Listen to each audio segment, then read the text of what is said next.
Hello everyone, कैसे हैं आप सब लोग। आई होप आप लोग अपने घरों पे सेफ होंगे। तो जैसे कि बहुत टाइम से आप लोगों को हम लोगों ने कहा था कि हम लोग एक सीरीज शुरू करेंगे जिसका नाम होगा स्टैटिक जीके की सीरीज।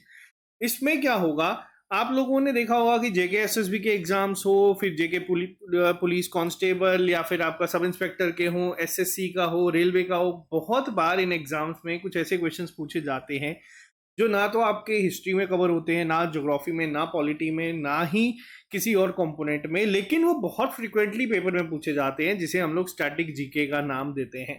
तो इस सीरीज में हम लोग जितने क्वेश्चंस आपके पेपर्स में पूछे गए हैं या जा सकते हैं तो उनको हम लोग एक सीरीज में कवर करेंगे। ट्रिक्स के साथ मैं आपको चीज़ों को सिखा दूंगा, चीज़ों को एक याद करने के लिए पूरा एक बैकग्राउंड कहाँ से चीज़ें आई हैं वो भी बताऊंगा ताकि आपको चीज़ें याद रहें। आज हम बात करेंगे कुछ इंपॉर्टेंट बुक्स या फिर न्यूज़पेपर्स के बारे में और किसके द्वारा वो लिखे गए हैं, जो स्टैटिक जीके का एक बहुत इंपॉर्टेंट पार्ट है, आप लोगों के एग्जाम में बहुत बार पूछा गया है। वीडियो शुरू करने से पहले बता दूं, आप लोग हमारी ऐप को डाउनलोड कर सकते हैं ट्रिपल एस को प्ले स्टोर से। इसमें आपको JNK या SSC के जितने भी एग्जाम्स है उसके लिए आपको तैयारी करवा दी जाएगी।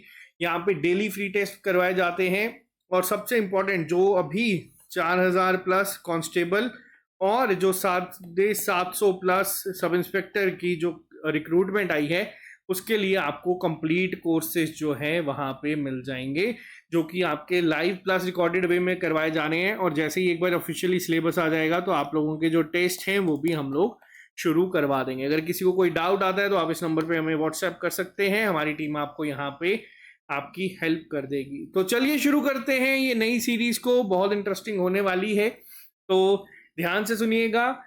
आज हम पहले पार्ट में इसको कवर करेंगे, दूसरे पार्ट में भी जो बाकी के होंगे इंपॉर्टेंट उसको हम लोग यहाँ पे डिस्कस करेंगे। तो चलिए शुरू करते हैं। सबसे पहली अगर मैं बात करूं, महात्मा गांधी यानी कि मोहनदास करमचंद गांधी जी के द्वारा कुछ बुक्स या न्यूज़पेपर जो हैं वो लिखे गए हैं जिसको बहुत बार एग्जाम में पूछा गया है। पेपर में बहुत बार ये क्वेश्चन बनते हैं कि गांधी जी के द्वारा कौन कौन सी चीज़ें लिखी गई हैं, या फिर पेपर में आपको इस तरीके से दिखता है कि यंग इंडिया किसके द्वारा लिखा गया है। तो मैं आपको इसको याद करने की एक ट्रिक हर एक स्लाइड में दूंगा जो आपको कभी भूलेगी नहीं। पहले हम बात कर लेते हैं गांधी जी के द्वारा क्या क्या करा गया है। गांधी जी के द्वारा यंग इंडिया मैगजीन जो है ये निकाली गई थी, ये वीकली मैगजीन थी। ठीक है, इसको आप अपने नोट्स में ऐड कर लेना क्यों। और जो इनकी यूनिक आइडियोलॉजी थी जो कि आपकी नॉन वायलेंस के सपोर्ट करती थी उस पर निकाला गया था। इसके बाद गांधी जी ने निकाला था एक हरिजन करके न्यूज़पेपर, ये भी वीकली था। कौन सी लैंग्वेजेस में लिखे जाते हैं तो याद रखना ये दोनों इंग्लिश लैंग्वेज में थे। अब ये जो था हरिजन टर्म जो है ये भी गांधी जी के द्वारा दी गई है, एग्जाम्स में क्वेश्चन पूछा गया है। हरिजन क्या होता है, इसको आप लोग चिल्ड्रन ऑफ गॉड या पीपल ऑफ गॉड भी कह सकते हो। इसके बाद नवजीवन जो है ये भी महात्मा गांधी जी ने लिखा था। महात्मा गांधी जी के साथ एक जर्नल था जो कि महात्मा गांधी और जवाहरलाल नेहरू ने लिखा था 1 नवंबर 1947, आज़ादी के थोड़े से ही टाइम के बाद। इसके बाद आता है हिंद स्वराज, जिसे हम लोग इंडियन होम रूल के नाम से भी जानते हैं। तो दोनों तरीके से ये पूछा गया था। ठीक है, ये भी गांधी जी के द्वारा लिखा गया और सबसे ज्यादा बार जो पूछा गया है वो है माई एक्सपेरिमेंट्स विद ट्रूथ, ये भी महात्मा गांधी जी ने लिखी है। अब बात करेंगे यहाँ पे इसकी ट्रिक की कि ये याद कैसे रखनी है। देखो, यहाँ पे हम लोग किसी के ऊपर नहीं बोलेंगे क्योंकि यहाँ पे जो ये एक ट्रिक बनाई जाएगी ये सिर्फ और सिर्फ आपको याद रखने के लिए। यहाँ पे हम लोग किसी को भी जो है उनके अगेंस्ट कोई चीज़ नहीं बोल रहे, बस याद रखने के लिए आप लोगों को चीज़ करवाई जाएगी। अब आपको याद रखना है किस तरीके से, एक लाइन बस आपको याद रखनी है। जब गांधी जी यंग इंडियन थे तब उन्होंने, अब आप इसको ना एक लाइन की फॉर्म में लिख लेना, हरिजन्स के लिए, हरिजन्स को नवजीवन देने के लिए हिंद स्वराज के साथ बहुत एक्सपेरिमेंट करे।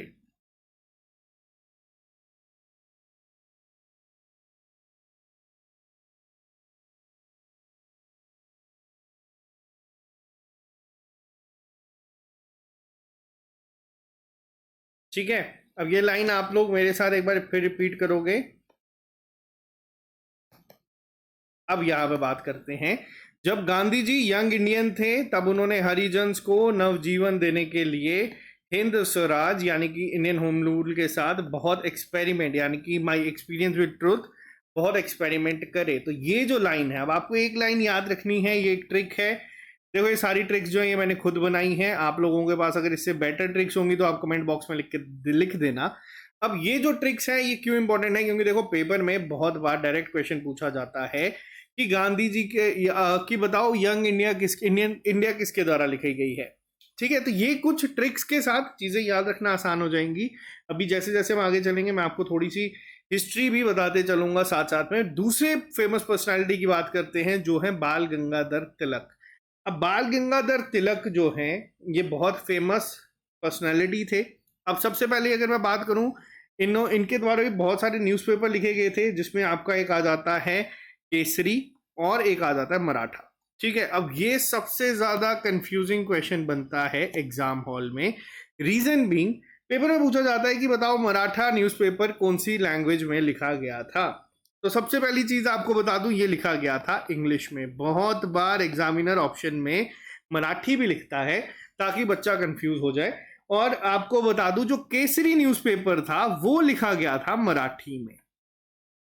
अब ये जो लैंग्वेजेस हैं यहाँ पे बुक्स और न्यूज़पेपर की, तो ये आप लोग याद रखना, बहुत बार पूछा गया है। इसके अलावा गीता रहस्य जो है ये भी बाल गंगाधर तिलक के बारे में है। बाल गंगाधर तिलक से स्टैटिक जीके के फॉर्म में ही क्वेश्चन बनता है कि सबसे पहला क्वेश्चन तो यहाँ पे बनता है कि बाल गंगाधर तिलक को लोकमान्य का टाइटल किसके द्वारा दिया गया था। देखो लोकमान्य का जो टाइटल दिया गया था ये दिया गया था रविंद्रनाथ टैगोर जी के द्वारा, पहला पॉइंट। ठीक है, अब लोकमान्य क्या होता है, ये होता है beloved leader of the people. ठीक है, और इन्हें मेकर ऑफ मॉडर्न इंडिया भी कहा गया है। कई बार इस तरीके के क्वेश्चन जो हैं वो पूछे जाते हैं कि किसके द्वारा दिया गया है। ये जो कुछ स्पेसिफिक जो एक टाइटल्स दिए जाते हैं, लोकमान्य का किसने दिया, रविंद्रनाथ टैगोर ने दिया है, याद रखना। और इनके द्वारा एक स्लोगन दिया गया था जो बहुत ज्यादा फेमस हुआ था, वो था freedom is my birth right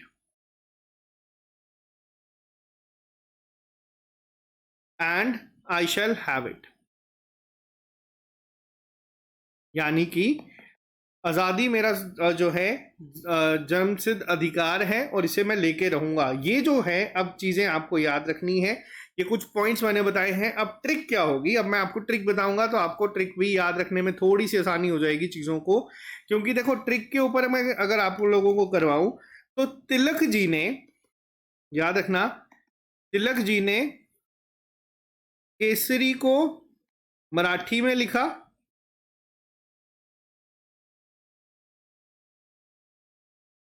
और मराठा को, यानी कि मराठी को आप लोग कर सकते हो, ये रिलेट कर लोगे, मराठी को इंग्लिश में लिखा। ये भी रहस्य ही था, रहस्य मतलब मिस्ट्री। और ये रहस्य जो है यहां से आप लोग रिलेट कर सकते हो किसको, गीता रहस्य को। ठीक है, तिलक जी ने केसरी को मराठी में लिखा और मराठी को इंग्लिश में लिखा। ये भी अपने आप में एक रहस्य है। यानी कि सबसे पहली चीज याद रखना, पेपर में अभी रिसेंटली जेकेएसएसबी के द्वारा ही पूछा गया था कि केसरी जो न्यूज़पेपर था किस लैंग्वेज में लिखा जाता है। याद रखना ये मराठी न्यूज़पेपर था और मराठा जो था वो इंग्लिश था। ये बहुत इंपॉर्टेंट है, दोनों पॉइंट जो आपके एग्जाम पॉइंट ऑफ व्यू से इंपॉर्टेंट है। बाल गंगाधर तिलक से पूछा जाता है कि इनको लोकमान्य का टाइटल किसने दिया था, वो रविंद्रनाथ टैगोर ने दिया था। और इनका एक स्लोगन जो बहुत फेमस हुआ था वो था freedom is my birth right and I shall have it. ये मैंने आपको मॉडर्न हिस्ट्री के जो डिटेल लेक्चर्स करवाए हैं उसमें भी आपको कंप्लीट कोर्सेज में कांस्टेबल में करवाया है। नेक्स्ट पे आते हैं, नेक्स्ट है जवाहरलाल नेहरू जी। देखो जवाहरलाल नेहरू जी की अगर बात की जाए तो ये क्वेश्चन जो है ये तो आप में से हर एक इंसान को पता होगा, ये इंडिया के पहले प्रधानमंत्री थे। ठीक है, अगर यही एक क्वेश्चन आपसे पूछा जाए कि पहले प्रधानमंत्री कौन थे आजाद हिंद गवर्नमेंट के, तो ये थे हमारे सुभाष चंद्र बोस। अब ये मैंने आपको डिटेल में बताया, ये लेक्चर फ्री में अवेलेबल है, आपको डाउनलोड करना, इंडियन नेशनल आर्मी आपको दिख जाएगा, वहां पे पता चलेगा। तो पेपर में क्वेश्चन जो पूछा गया है देख लेना एक बार क्या पूछा गया है, ये मॉडर्न हिस्ट्री का क्वेश्चन बनता है कई बार।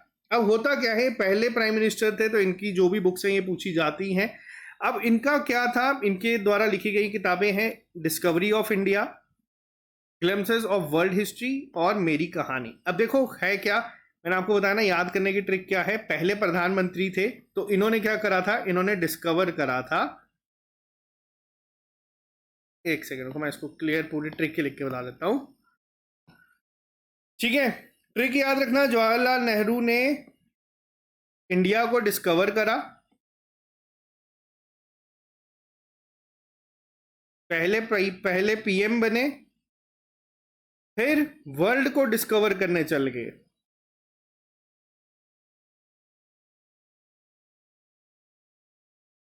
यानी कि ग्लिम्पसेस ऑफ वर्ल्ड हिस्ट्री, ये भी आपको आ जाएगा। जब इनको बोला गया कि आप इंडिया के पीएम हो तो आप इंडिया को ही डिस्कवर करो, तो इन्होंने कहा कि ये मेरी कहानी है, यानी कि माई लाइफ माई रूल्स आप लोग कर सकते हो। तो इनको जो है कि मेरी कहानी है, मेरी मर्जी में जैसे मर्जी लिखूंगा। तो ये तीनों याद रखना। जो बुक्स या जो न्यूज़पेपर है, यहाँ पे देखो, यहाँ पे हम ना सिर्फ एक ट्रिक्स बना रहे हैं याद रखने के लिए, जो चीज़ें ज़्यादा देर तक याद रही। इसका मतलब ये नहीं कि हम जवाहरलाल नेहरू जी के लिए या गांधी जी के लिए किसी के लिए कोई चीज़ ऐसे बोल रहे हैं या उनके द्वारा ये चीज़ कोई चीज़ कही गई थी। बस ये याद करने की एक चीज़ हम बता रहे हैं। इंडिया को डिस्कवर करा यानी कि discovery of India, glimpses of world history यानी कि जो इंडिया को डिस्कवर करा, फिर पहले पीएम बने, फिर वर्ल्ड हिस्ट्री को डिस्कवर करने चले गए, यानी कि ग्लिम्पसेस ऑफ वर्ल्ड हिस्ट्री। जब बोला गया कि आप क्यों कर रहे हो तो इन्होंने कहा ये मेरी कहानी है, मेरी मर्जी जैसे मर्जी करेंगे। तो ये सिंपल याद रखने की ट्रिक्स हैं। नेक्स्ट पे चलते हैं। नेक्स्ट पे आप लोगों को बता दूं, ये है मौलाना अबुल कलाम जी आज़ाद जी। तो यहाँ पे इनके द्वारा भी बहुत सारी चीज़ें जो हैं वो हुई थी। अब यहाँ पे ये क्यों इंपॉर्टेंट है, ये जो थे एग्जाम में पूछा गया है, ये इंडिया के पहले एजुकेशन मिनिस्टर रह चुके हैं, ठीक है। तो स्टैटिक जीके में ना जो फेमस पर्सनालिटी आ रही है, मैं उनके साथ आपको ये चीज़ें भी बता रहा हूँ। तो ये पहले एजुकेशन मिनिस्टर थे। इनके द्वारा जो लिखी गई हैं चीज़ें वो थी आपकी इंडिया विंस फ्रीडम, गुबार ए खातिर, यानी कि ये इस तरीके से लिखा जाता है, गुबार ए खातिर, ठीक है। और तीसरा आपका आ जाता है अल हिलाल। तो ये तीनों आपको जो है वो याद रखने हैं, काफ़ी इंपॉर्टेंट है। ये किस मूवमेंट में, न्यूज़ में जो थे हम लोगों ने पढ़ा था, ये खिलाफत मूवमेंट के में हम लोगों ने पूरा डिस्कस करा है डिटेल में इनके बारे में। तो इनकी जो ट्रिक है ये आप लोग खुद भी बना सकते हैं या फिर आप लोग इनको याद रख सकते हैं, गुब्बार एक खातिर अल हिलाल। देखो उर्दू में थे ये दोनों, पहली चीज़ तो मैं आपको बता दूं। दूसरी चीज़ इंडिया विंस फ्रीडम, ये भी इनके द्वारा लिखी गई है, तीनों याद रखना। पेपर में जो ज़्यादातर क्वेश्चन पूछा गया है वो ये पूछा गया है कि पहले एजुकेशन मिनिस्टर कौन थे, तो वो थे मौलाना अबुल कलाम आज़ाद। अब यहाँ पे मैं आपको बता दूं, ये जो वर्ड है आज़ाद, ये इनका क्या था, ये इनका पेन नेम था, जिसके नाम पे मतलब जो ये ज़्यादातर लिखते थे वो इस तरीके से लिखते थे, ठीक है।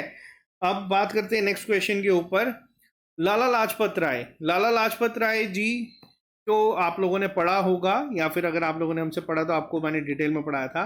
लाल बाल पाल जो थे, यानी कि लाला लाजपत राय, पाल यानी कि बाल गंगाधर तिलक हम लोगों ने पढ़ा, और तीसरे थे पाल, ठीक है। पाल का फुल फॉर्म क्या थी या फिर पाल कितने कौन थे, वो थे बिपिन चंद्र पॉल जी। ये तीनों जो थे इन्होंने मिलके जो थे हमारे एक्सट्रीमिस्ट लीडर्स में से थे ये। अब यहाँ पे बात करते हैं, इनके द्वारा जो लिखी गई थी किताब उसका नाम था अनहैप्पी इंडिया।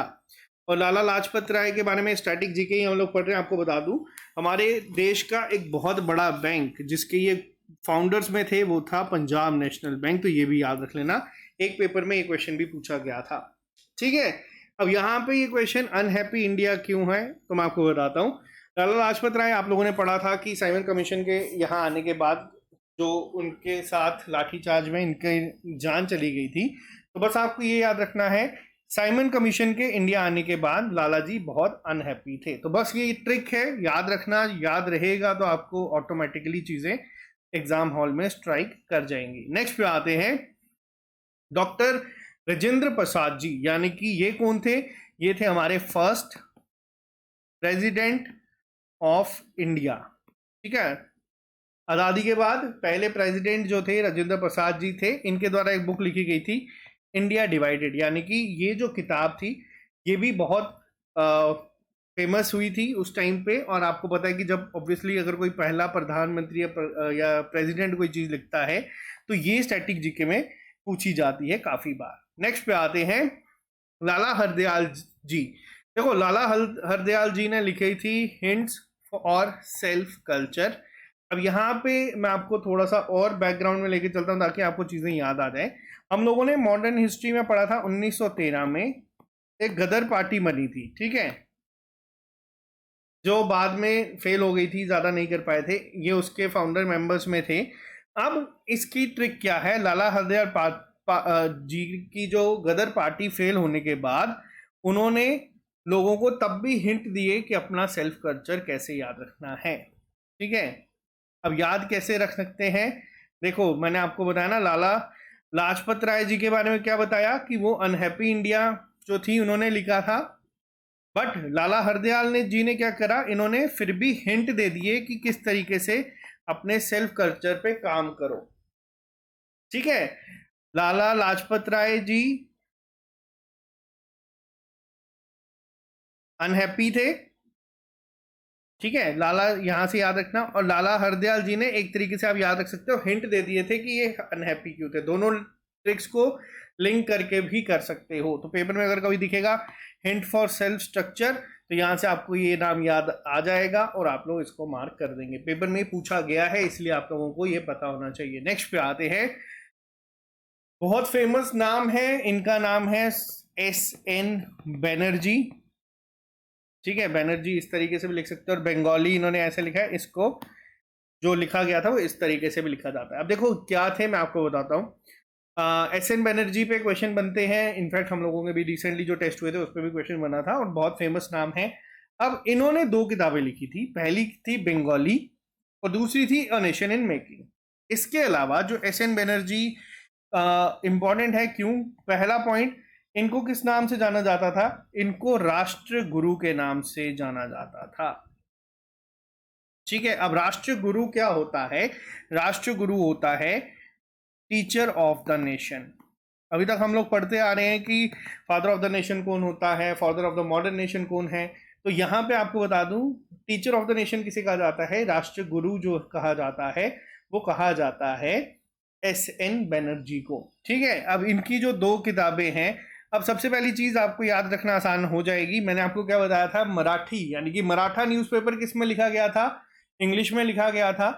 और ये अपने आप में ही एक रहस्य, यानी कि गुप्त रहस्य, किसके द्वारा, बाल गंगाधर तिलक जी के द्वारा। वैसे ही सेम SN बनर्जी ने क्या किया था, इन्होंने बंगाली को लिखा था, किस लैंग्वेज में, इंग्लिश में, ठीक है। ये जो न्यूज़पेपर था ये इंग्लिश में लिखा जाता था, तो ये याद रखना। और अ नेशन इन मेकिंग बहुत बार पूछा गया है, इनको याद रखिएगा, ठीक है। इसकी ट्रिक आप लोग खुद बना सकते हो, आप लोग अच्छी सी ट्रिक बना के कमेंट बॉक्स में लिख देना, जिसकी सबसे अच्छी ट्रिक होगी उसको मैं हार्ट एग्जाम पे जो है वो कर देंगे। लेकिन याद रखना SN बनर्जी बहुत इंपॉर्टेंट नाम है, सुरेंद्रनाथ बनर्जी, इनको राष्ट्र गुरु कहा जाता है, पहला पॉइंट तो ये। और इसके अलावा इन्होंने बंगाली जो थी वो इंग्लिश लैंग्वेज में लिखी थी, क्योंकि आमतौर पे अभी तक JKSSB जो है वो जो पूछ रहा है वो ये पूछता है कि मराठा न्यूज़पेपर कौन सी लैंग्वेज में लिखा जाता था। तो बहुत सारे बच्चे गलती करते हैं जिन्होंने नहीं पढ़ा, तो हो सकता है आपसे अगले पेपर में बंगाली जो है वो पूछना शुरू कर दी जाए। नेक्स्ट पे आते हैं, वीर सावरकर ने क्या लिखा था, तो इन्होंने लिखा था war of independence, Indian independence जो है इनके द्वारा लिखी गई थी। इसके अलावा इन्होंने एक और किताब लिखी थी जो हिंदुत्व पे था, ठीक है। अब ये कौन थे मैं आपको बता देता हूँ, ये हिंदू महासभा के प्रोमिनेंट लीडर थे उस टाइम पे। मैंने आप लोगों को मॉडर्न हिस्ट्री में इनके बारे में बताया था कि जब भी कभी बात इंडियन नेशनल कांग्रेस या फिर मुस्लिम लीग की होती थी तो वहाँ पे कुछ पार्टी जो सपोर्ट नहीं करती थी उसमें एक बहुत इंपॉर्टेंट रोल वीर सावरकर भी प्ले करते थे, तो ये चीज़ याद रखना, क्लियर है यहाँ पे। नेक्स्ट पे आते हैं, one of the most important personality जिन पे क्वेश्चंस भर भर के बनते हैं यहाँ पे। तो डिटेल में बात करेंगे रविंद्रनाथ टैगोर के ऊपर, खास तौर पे अगर हम बात करें ऑथर की तो ये सबसे फेमस है। कुछ इंपॉर्टेंट पॉइंट्स यहाँ पे बताऊंगा, उसको नोट कर लेना, ठीक है। इनके द्वारा क्या क्या लिखा गया है मैं बता देता हूँ। Gitanjali home and the world इनके द्वारा लिखा गया है। गौरा इनका वर्क है। हंग्री स्टोन्स, चंद्रिका और विसर्जन, ये कुछ फेमस चीजें जो हैं इनके द्वारा लिखी गई हैं, जिसमें सबसे इंपॉर्टेंट आती है वो है गीतांजलि। क्यों? क्योंकि ये क्या है, ये बंगाली पोइम्स थी, जिसे क्या मिला था, जिसके लिए रविंद्रनाथ टैगोर को मिला था नोबेल प्राइज, इसमें लिटरेचर में। अब सबसे पहला सवाल यहाँ पे यही बनता है स्टैटिक जीके का कि इंडियन कौन से ऐसे थे पहले जिन्हें लिटरेचर में नोबेल प्राइज से सम्मानित करा गया था, तो वो थे रविंद्रनाथ टैगोर जी। पहला पॉइंट मोस्ट इंपॉर्टेंट क्लियर है। उसके अलावा मैं आपको बता दूं, होम एंड द वर्ल्ड, गोरा, हंग्री स्टोन्स, ये जितनी भी हैं ये इंपॉर्टेंट तो है, आपको याद रखना है, क्योंकि ये जो पर्सनैलिटी है ये बहुत इंपॉर्टेंट है आपके एग्जाम पॉइंट ऑफ व्यू से। अब सबसे एक और इम्पॉर्टेंट पॉइंट जो कि थोड़ा सा स्टैटिक जीके में करंट का भी आ जाता है, रिसेंटली मैंने आप लोगों को पढ़ाया था शक्ति निकेतन के बारे में। ठीक है, अब शक्ति निकेतन कहाँ पे था? वेस्ट बंगाल में था। क्या बना था ये बना है यूनेस्को हेरिटेज साइट।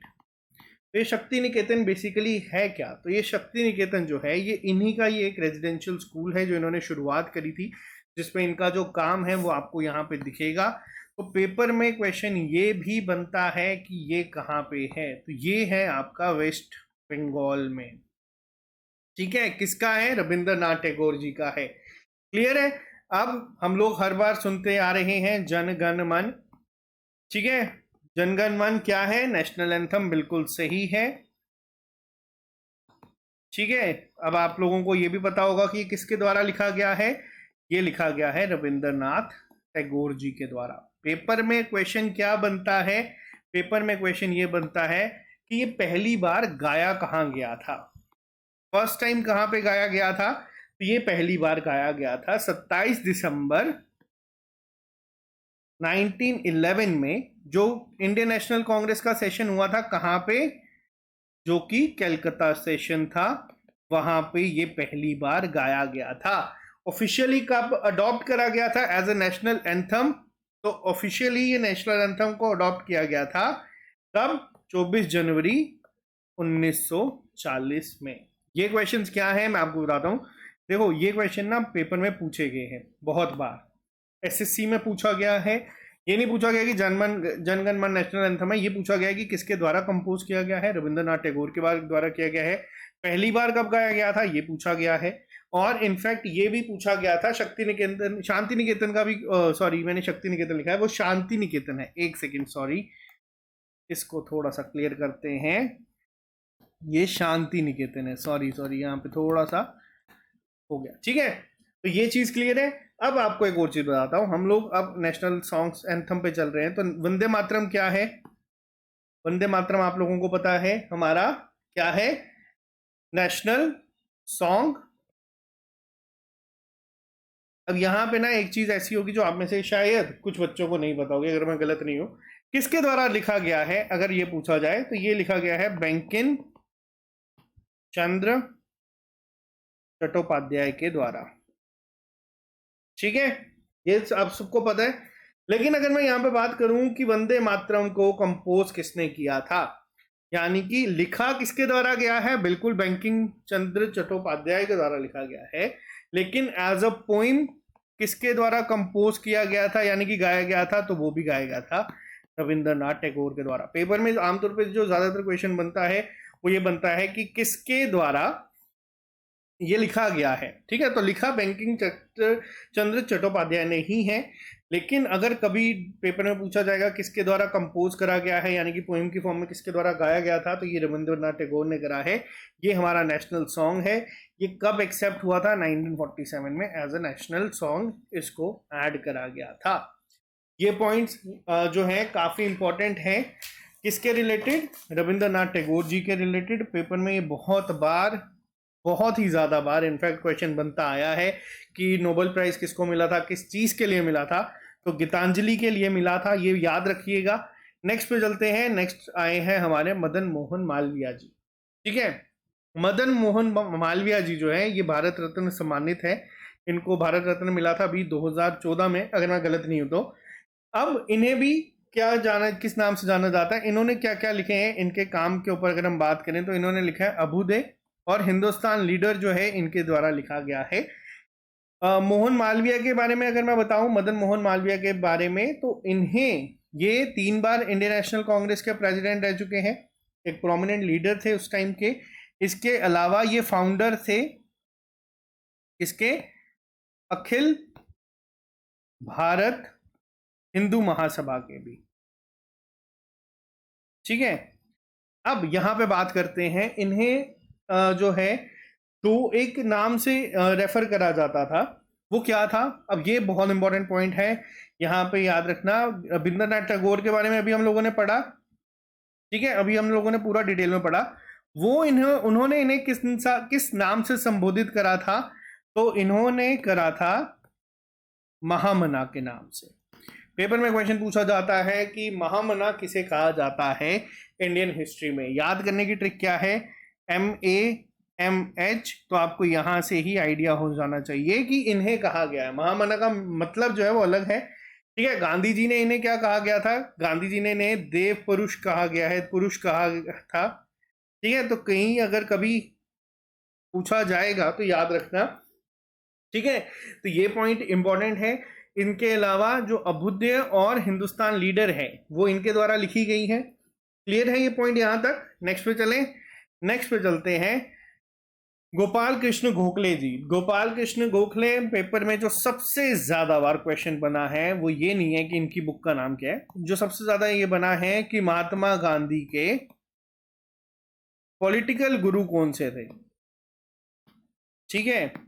तो महात्मा गांधी के पॉलिटिकल गुरु जो थे वो जीके गोखले जी थे, ये याद रखना पॉइंट, ठीक है। ये पॉइंट आपको याद रखना है, बहुत ही ज्यादा इंपॉर्टेंट। मैं आज की जो स्टैटिक जीके की सीरीज है ना, इसमें मैं आपको जितने भी इंपॉर्टेंट पर्सनालिटीज आ रही हैं उनके बारे में मैं आपको बस ये बता रहा हूँ कि क्वेश्चंस क्या बनते हैं। आमतौर पे ज्यादातर आपको क्या देखने को मिलता है, तो जरूरी नहीं है कि हम इसको सिर्फ न्यूज़पेपर या फिर ऑथर्स को ही करेंगे, तो मैं उसको डिस्कस करके खत्म कर देता हूँ।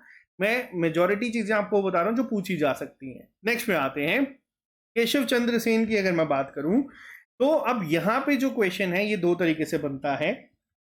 वाम बोधनी या फिर वाम बोधनी, इन्हें अलग अलग तरीके से लिखा जाता है। अब देखो यहाँ पे जो इंपॉर्टेंट क्वेश्चन है वो है इंडियन मिरर, ठीक है। अब इंडियन मिरर क्या था? ये कलकत्ता में शुरू हुआ था न्यूज़पेपर। अब यहाँ पे सबसे बड़ी सवाल बनता है कि किसके द्वारा करा गया है। इसके 2 ऑप्शंस बनते हैं पेपर में भी। अगर आपसे पूछा जाएगा कि इसको स्टार्ट किसने करा था, तो स्टार्ट करा गया था देवेंद्रनाथ टैगोर जी के द्वारा। और अगर आपको पूछा जाएगा कि इसको ओन कौन करते हैं, तो वो करते हैं केशव चंद्र सेन जी, ठीक है। तो ये एक पॉइंट है जिस पे बहुत बार कंफ्यूजन होती है। पेपर में देख लेना पूछा क्या गया है इंडियन मिरर को लेके, क्योंकि इंडियन मिरर पूछा जाता है। तो अगर पूछा जाएगा किसके द्वारा स्टार्ट किया गया है, और बहुत बार देवेंद्रनाथ टैगोर के साथ मनमोहन घोष भी थे, ठीक है। लेकिन आपको बस ये पेपर में ऑप्शंस दे लेने हैं कि कौन सा पूछा गया है। अगर आपको ये ऑप्शंस दिखते हैं तो आप इसको मार्क कर देना। केशव चंद्र बोस जो थे वो इसके ओनर थे, लेकिन स्टार्ट जो है वो देवेंद्रनाथ टैगोर ने करा। तो ये दोनों का नाम यहाँ पे आता है, तो ये पॉइंट याद रखना, ठीक है। नेक्स्ट पे आते हैं, दीनबंधु मित्रा जो थे। दीनबंधु मित्रा, एक सेकंड रुकिएगा, मैं क्लास देखता हूँ, अगर ज़्यादा हो गई है तो इसको रोकते हैं। हाँ, क्लास आधे घंटे की हो चुकी है। एक काम करते हैं, आज की क्लास को मैं यहीं पे रोकता हूँ, बाकी के हम लोग नेक्स्ट पार्ट में कवर करेंगे। देखो मेन मकसद यहाँ पे ये है कि जो क्वेश्चंस बैक टू बैक बनते हैं उसको हम लोग यहाँ पे कवर कर लें। अभी कुछ बुक्स और हैं, जब बुक्स खत्म हो जाएंगी, न्यूज़पेपर खत्म हो जाएंगी, फिर मैं दूसरा टॉपिक लेके आऊँगा। इसमें भी बहुत इंपॉर्टेंट नाम आने बाकी हैं। आप लोग प्लीज़ एक बार ही कमेंट बॉक्स में लिख के बताना कि आपको स्टैटिक जीके का पार्ट कैसा लगा। आज पहला ही पार्ट था, तो आई होप आपको ये लेक्चर सीरीज पसंद आएगी। इसमें हम लोग हर एक चीज़ को कवर करेंगे, फिर वो अवार्ड से लेके आपके हाईएस्ट पीक्स, माउंटेन, सब चीज़ों को कवर करेंगे स्टैटिक जीके की। तो आज के लिए सिर्फ इतना ही, मिलते हैं हम लोगों से जल्दी नए लेक्चर के साथ। अभी के लिए फिलहाल इजाज़त दीजिएगा। जो बच्चे चाहते हैं पूरा डिटेल में तैयारी करना, आप लोगों को बता दूं, SSS ऐप पे आप लोगों को जो है ये कंप्लीट कोर्स मिल जाएंगे। आपके कांस्टेबल के भी, और आपका जो दूसरा एग्ज़ाम है सब इंस्पेक्टर, उन दोनों के डिटेल में test series, notes, mock test, सारी चीज़ होगी। और इस पूरे कोर्स की फ़ीस जो है अभी डिस्काउंट के साथ आपको 500 रुपये तक पड़ेगी। तो अगर आप लोग लेना चाहते हैं तो आप लोग ये ले सकते हैं। अगर आपको कोई डाउट है या प्रॉब्लम आ रही है तो आप इस नंबर पे हमें व्हाट्सएप जो है वो कर सकते हो। तो आज के लिए सिर्फ इतना ही, मिलते हैं आप लोगों से जल्दी कल नए लेक्चर के साथ। कल बात करेंगे कुछ और चीज़ों के बारे में। अभी के लिए इतना ही, इजाज़त दीजिए, bye bye, take care, all the very best, see you soon, good night.